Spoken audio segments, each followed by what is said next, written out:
မြန်မာနိုင်ငံအတွင်းရှိမြို့အပါအဝင်အကြမ်းဖက်အုပ်စုများထံသို့ပို့ဆောင်မိတနက်အများပြားကိုထိုင်းအာဏာပိုင်များမှဧပြီလ25ရက်နေ့ကဖမ်းဆီးရမိခဲ့သည်ဟုKhaosat English သတင်းဖော်ပြမှုအရသိရသည်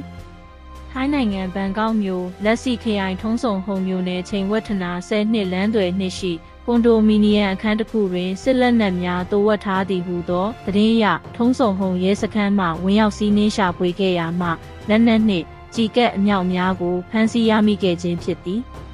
ထို့သောလက်နက်များကိုတင်ဆက်ရရှိခဲ့တော်လဲအဆိုပါကွန်ဒိုမီနီယံအခန်းတွင်နေထိုင်သူမှာဧပြီလ12ရက်နေ့ကတည်းကထိုအခန်းမှထွက်ခွာသွားပြီးယခုအချိန်ထိပြန်မလာသေးကြောင်းကွန်ဒိုအဆောက်အဦ၏တာဝန်ရှိသူကပြောဆိုထားသည်ဟုသတင်းများတွင်ဖော်ပြထားသည်ထို့အတူအဆိုပါလက်နက်များကိုမြန်မာနိုင်ငံအတွင်းရှိမြို့အပါအဝင်အကြမ်းဖက်အုပ်စုများထံသို့ပို့ဆောင်ရန်ပြင်ဆင်ထားခြင်းဖြစ်ကြောင်းထိုင်းရဲတပ်ဖွဲ့ကထုတ်ပြန်ထားသည်ဟုသိရသည်ပြီးခဲ့သည့်ဧပြီ22ရက်နေ့ကလည်းချင်းမိုင်မြို့တူးမြောင်းလန်း Kano Road ပေါ်တွင်တွေ့ရသည့်အနက်ရောင်တိုယာရာပစ်ကပ်ကားတစ်စီးကိုစစ်ဆေးခဲ့ရာမှထိုင်းနိုင်ငံသား2ဦးဖြစ်သည့်အသက်28နှစ်အရွယ်ခရိုင်ဘတ်ဆိုသူနှင့်အသက်28နှစ်အရွယ်ခီတီပေါ့ဆိုသူတို့ကိုနုထံပိုးဆောင်မိ